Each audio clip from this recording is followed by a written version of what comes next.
ಶಿಬುಯಾ ಇನ್ಸಿಡೆಂಟ್ನಲ್ಲಿ ಈಗ ಶುರುವಾಗೋದು ಒಂದು ಭಯಾನಕ ಫೈಟ್. ಯುಜಿ ಇತದೋರಿ ಮತ್ತು ಚೋಸೋ ಮುಖಾಮುಖಿಯಾಗ್ತಾರೆ. ಇದು ಸಾಮಾನ್ಯ ಹೋರಾಟ ಅಲ್ಲ, ಇದು ಪ್ರತೀಕಾರ, ರಕ್ತ ಮತ್ತು ಬದುಕು ಸಾವಿನ ನಡುವಿನ ಯುದ್ಧ. ಇವತ್ತು ನೋಡೋಣ ಜುಜುತ್ಸು ಕೈಸೆನ್ ಸೀಸನ್ 2 ಎಪಿಸೋಡ್ 13 ರೆಡ್ ಸ್ಕೇಲನ ಸಂಪೂರ್ಣ ಕನ್ನಡ ವಿವರಣೆ. ಎಪಿಸೋಡ್ ಶುರುವಾಗೋದೇ ಚೋಸೋ ಮತ್ತು ಯುಜಿ ನಡುವಿನ ಟೆನ್ಷನ್ನಿಂದ. ಚೋಸೋ ಯುಜಿ ತನ್ನ ಸಹೋದರರನ್ನು ಕೊಂದಿದ್ದಾನೆ ಎಂದು ನಂಬಿದ್ದಾನೆ, ಆದ್ದರಿಂದ ಅವನು ಪ್ರತೀಕಾರ ತೀರಿಸಬೇಕೆಂದು ನಿರ್ಧರಿಸಿದ್ದಾನೆ. ಯುಜಿಗೆ ಚೋಸೋನ ಕೋಪ ಎಷ್ಟು ಗಂಭೀರವೋ ಅರ್ಥವಾಗುತ್ತದೆ, ಆದರೆ ಅವನು ಹೋರಾಟದಿಂದ ಹಿಂದೆ ಸರಿಯುವುದಿಲ್ಲ. ಚೋಸೋ ತನ್ನ ಬ್ಲಡ್ ಮ್ಯಾನಿಪುಲೇಷನ್ ಟೆಕ್ನಿಕ್ ಬಳಸಲು ಶುರು ಮಾಡುತ್ತಾನೆ. ಅವನ ರಕ್ತವೇ ಅವನ ಅತ್ಯಂತ ಅಪಾಯಕಾರಿ ಆಯುಧ. ಅವನು ರಕ್ತವನ್ನು ವೇಗವಾಗಿ ಗುಂಡಿನಂತೆ ಹಾರಿಸಬಹುದು, ಅದನ್ನು ಚೂರಿಯಂತೆ ತೀಕ್ಷ್ಣವಾಗಿಸಬಹುದು ಮತ್ತು ದೂರದಿಂದಲೇ ಶತ್ರುವಿಗೆ ಭಾರಿ ಗಾಯ ಮಾಡಬಹುದು.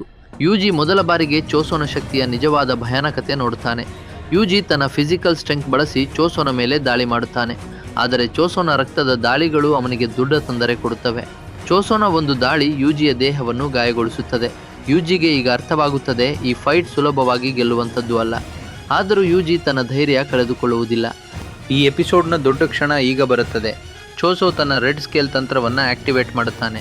ಈ ತಂತ್ರದಿಂದ ಅವನ ವೇಗ, ಶಕ್ತಿ ಮತ್ತು ಪ್ರತಿಕ್ರಿಯೆ ಸಾಮರ್ಥ್ಯ ಬಹಳ ಹೆಚ್ಚಾಗುತ್ತದೆ. ಅವನು ಈಗ ಸಾಮಾನ್ಯ ಸ್ಥಿತಿಗಿಂತ ಹೆಚ್ಚು ಅಪಾಯಕಾರಿ ಆಗುತ್ತಾನೆ. ಯುಜಿ ಚೋಸೋನ ವೇಗಕ್ಕೆ ತಕ್ಕಂತೆ ಹೋರಾಡಲು ಪ್ರಯತ್ನಿಸುತ್ತಾನೆ, ಆದರೆ ಚೋಸೋ ಅವನ ಮೇಲೆ ನಿರಂತರ ಒತ್ತಡ ತರುತ್ತಾನೆ. ಫೈಟ್ ಶಿಬುಯಾಯ ಒಂದು ಬಾತ್ರೂಮ್ ಪ್ರದೇಶಕ್ಕೆ ಸಾಗುತ್ತದೆ. ಈ ಸಣ್ಣ ಜಾಗದಲ್ಲಿ ಯುಜಿ ತನ್ನ ಫಿಸಿಕಲ್ ಕೌಶಲ್ಯವನ್ನು ಬಳಸಲು ಪ್ರಯತ್ನಿಸುತ್ತಾನೆ. ಯುಜಿ ಹತ್ತಿರ ಹೋಗಿ ಹೋರಾಡಿದರೆ ಚೋಸೋಗೆ ರಕ್ತದ ದಾಳಿಗಳನ್ನು ಬಳಸಲು ಕಡಿಮೆ ಜಾಗ ಸಿಗುತ್ತದೆ ಎಂದು ಯೋಚಿಸುತ್ತಾನೆ. ಇಲ್ಲಿ ಯುಜಿ ತನ್ನ ಚಾತುರ್ಯವನ್ನು ತೋರಿಸುತ್ತಾನೆ. ಅವನು ಪರಿಸ್ಥಿತಿಯನ್ನು ಬಳಸಿಕೊಂಡು ಚೋಸೋಗೆ ಎದುರಿಸಲು ಪ್ರಯತ್ನಿಸುತ್ತಾನೆ. ಆದರೆ ಚೋಸೋ ಇನ್ನೂ ತುಂಬಾ ಪ್ರಬಲವಾಗಿರ್ತಾನೆ. ಅವನ್ ಬ್ಲಡ್ ಮ್ಯಾನಿಪುಲೇಷನ್ ಯುಜಿಗೆ ನಿರಂತರವಾಗಿ ಗಾಯ ಮಾಡುತ್ತದೆ. ಯುಜಿ ತನ್ನ ಎಲ್ಲ ಶಕ್ತಿಯನ್ನು ಬಳಸಿ ಹೋರಾಡುತ್ತಿದ್ದರೂ ಚೋಸೋ ಅವನನ್ನು ನಿಧಾನವಾಗಿ ಒತ್ತಡಕ್ಕೆ ತರುತ್ತಾನೆ. ಈ ಫೈಟ್ ಯುಜಿಗೆ ಕೇವಲ ಶಾರೀರಿಕ ಪರೀಕ್ಷೆ ಅಲ್ಲ, ಇದು ಅವನ ಮನೋಬಲದ ಪರೀಕ್ಷೆಯೂ ಹೌದು. ಎಪಿಸೋಡ್ ಕೊನೆಯಲ್ಲಿ ಚೋಸೋ ತನ್ನ ಅತ್ಯಂತ ಅಪಾಯಕಾರಿ ದಾಳಿಗೆ ಸಿದ್ಧನಾಗುತ್ತಾನೆ.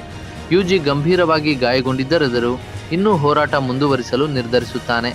ಯುಜಿ ಈ ಯುದ್ಧದಿಂದ ಬದುಕಿ ಹೊರಬರ್ತಾನಾ ಅಥವಾ ಚೋಸೋನ ಪ್ರತೀಕಾರ ಯಶಸ್ವಿಯಾಗುತ್ತದಾ? ಈ ಪ್ರಶ್ನೆಯೊಂದಿಗೆ ಎಪಿಸೋಡ್ ಮುಗಿಯುತ್ತದೆ. ಮುಂದಿನ ಎಪಿಸೋಡ್ನಲ್ಲಿ ಯುಜಿ ಮತ್ತು ಚೋಸೋ ಫೈಟ್ ಇನ್ನೂ ಭಯಾನಕವಾಗಲಿದೆ.